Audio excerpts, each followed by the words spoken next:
There's a lot of spending in that budget, and I've read different accounts of it. I mean, I think that there are some who say that if it is all spent on in productivity improvements, then I think we'll all benefit. That's what we're trying to propose. We know that every single government is in dire straits, maybe the federal government more so than any of us, but we're running a deficit this year too. I don't think there's a single province that's running a surplus, and that should tell us something, that we have increasing demands on social services and revenue isn't keeping up. And revenue's not keeping up because we're chasing private sector investment away.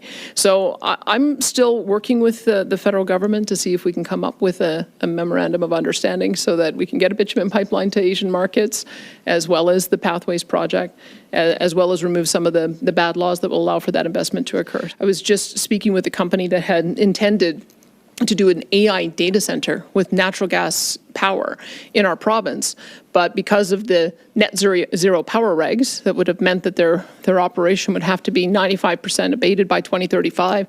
They said, I can't guarantee that. That's not long enough time horizon, not only to get our money back, but the criminal penalties are too harsh. And so how many other projects don't we know about that got canceled for the same reason? And I just, we had 10 bad years of chasing private investment away.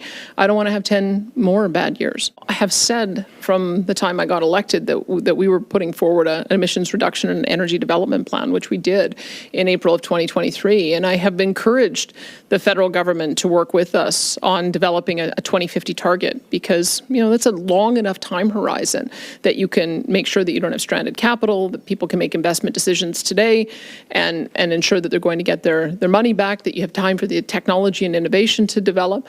And so I'm encouraged that the federal government seems to understand that we're approaching that with goodwill. We intend to make sure that we're investing in that pathway, and as a result, we have to make sure that we're not impairing the ability of these companies to do those kinds of investments.